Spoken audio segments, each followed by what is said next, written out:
Sou Ana Paula, aluna do curso de licenciatura em matemática da Faculdade Virtual Univesp. Meu grupo vai falar sobre o assunto as dificuldades do ensino-aprendizagem de matemática no sexto ano.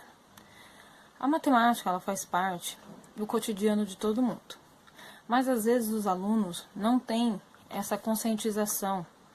Eles não conseguem relacionar que aqueles conteúdos que estão sendo ensinados em sala de aula fazem parte da sua rotina diária, como acordar, utilizar o relógio para verificar a hora, o tempo que ele vai gastar para ir até a escola, ou até mesmo ir até a padaria. Ele acaba utilizando as 4 operações. Nessa utilização de hora, ele está utilizando tempo, unidade de medida, ao esquentar um leite, tempo, e assim por diante. A questão do nosso trabalho é que o professor dentro de sala de aula, ele tem que estar capacitado para ter esse olhar, de que ele pode contextualizar as atividades que são dadas dentro de sala de aula, junto com o cotidiano e com as vivências do aluno fora do muro escolar. E também tem a participação dos pais, a importância que os pais têm na motivação diária para que esse aluno se torne um cidadão, fazendo parte dentro de uma sociedade e tendo as noções de que aquilo que é aprendido dentro de sala de aula vai sim ser utilizado no decorrer da sua vida. Um professor bem capacitado, ele tem a possibilidade de sair daquela rotina e até de tirar a matemática de dentro daquele estereotipo de que é uma matéria difícil.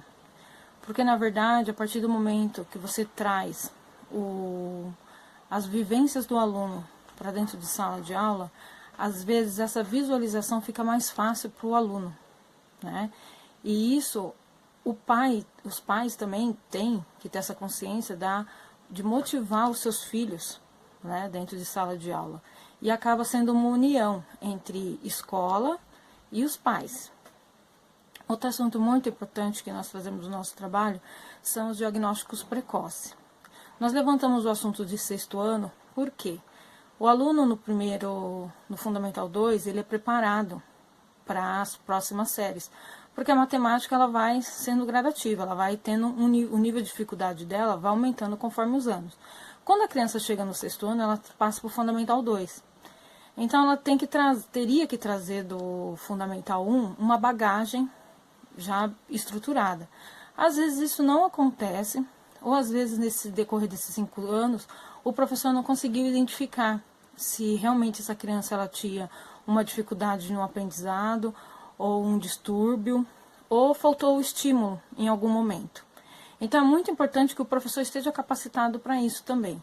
Mas o professor sozinho, ele não pode dar um diagnóstico de qualquer distúrbio ou dificuldade que o aluno tem, ele tem que chegar a um diagnóstico. E é muito importante que, para que chegue a esse diagnóstico, existem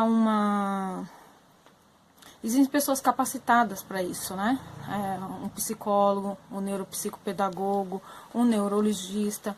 E a partir do momento que a criança passa por todos esses exames, essas análises, chegando a um diagnóstico, o aluno possa, dentro de sala de aula, e o professor também possa mudar as atividades e adequá-las de acordo com as dificuldades de cada criança. O professor, para isso, ele tem que estar preparado e tem que ter um olhar diferenciado para tudo dentro de sala de aula. Então, é muito importante que as dificuldades que são trazidas de outras séries sejam analisadas e diagnosticadas por pessoas responsáveis. Obrigada. Olá, orientador, professores, muito prazer. Meu nome é Antônio Marcos de Souza, sou aluno da Universidade Virtual do Estado de São Paulo, Univesp, último semestre de licenciatura em matemática. E vou falar do nosso TCC, que o tema é Dificuldade do ensino e aprendizagem da matemática para o sexto ano. E um dos focos principais que a gente vai tocar nesse tema é a formação continuada dos professores aí a utilização da nova tecnologia no ambiente escolar.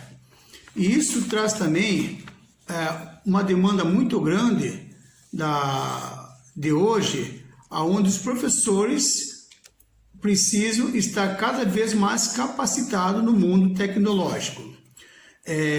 Sabemos também que o mundo vem passando por uma evolução tecnológica muito grande, onde vários ambientes vêm sofrendo muitas mudanças. Algumas profissões já foram tomadas pelo computador, como exemplo, a escola.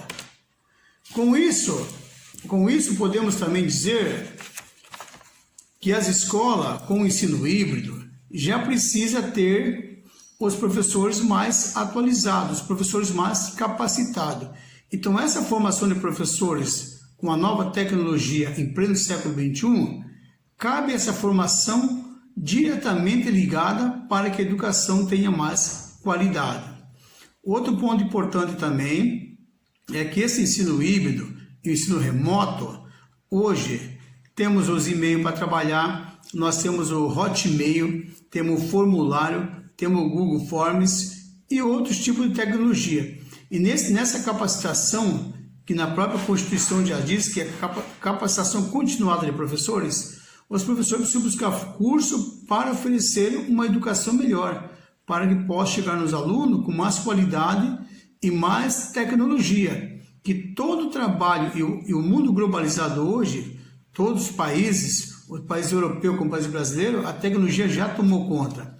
E hoje tudo é por meio da tecnologia. E a educação está bem aí. Então a capacitação dos professores, o segmento de rotina dos professores tem que estar ligado às novas tecnologias do mundo atual.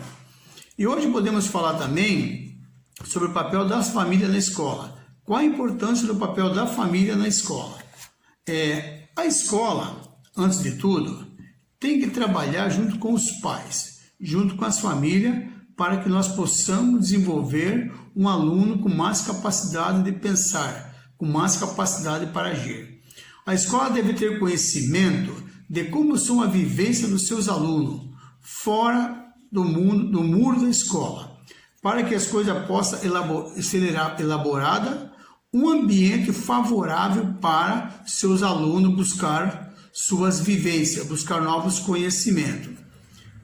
A escola e os pais têm que ter uma parceria boa. E assim, os alunos, eles conseguem trabalhar com mais qualidade, aprender com mais qualidade. Além do muro da escola, os pais têm que estar dentro da escola para saber o que está acontecendo com o filho, para ver se os filhos estão aprendendo, atender o telefonema da escola, vir na escola, conversar com os pais, conversar com os professores, conversar com os diretores, para assim traçar caminhos de aprendizagem, caminhos de sucesso para nossos alunos.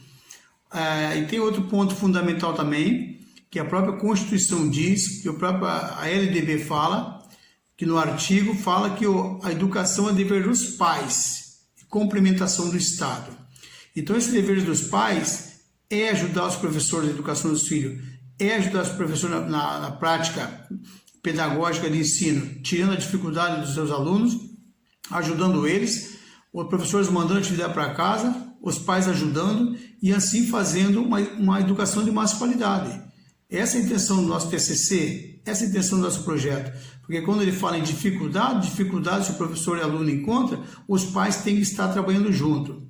A intenção do projeto é isso, fazer uma escola de qualidade, fazer com que os alunos desenvolvam a aprendizagem e conhecimento da matemática e a interdisciplinaridade, para assim se transformarem para o mercado de trabalho, para a sociedade e para o curso universitário, que é o curso superior.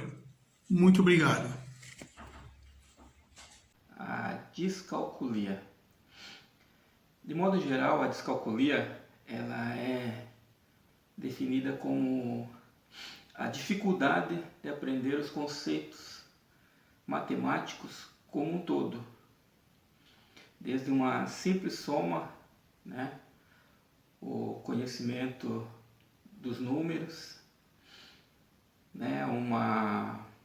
compreender os sinais, no dia a dia, né, a dificuldade para contar o dinheiro, né, para ver as horas no relógio, dentre outras coisas, né?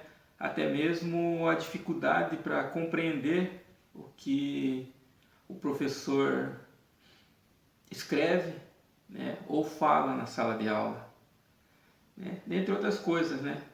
Uma pessoa com descalculia, ela apresenta um desempenho matemático significativamente abaixo do que é esperado daquilo, né, que se considera normal para a sua idade cronológica, né? Os sinais da descalculia, elas variam de pessoas para pessoas. Alguns estudos, eles revelam que 3 a 7% da população, né, elas sofrem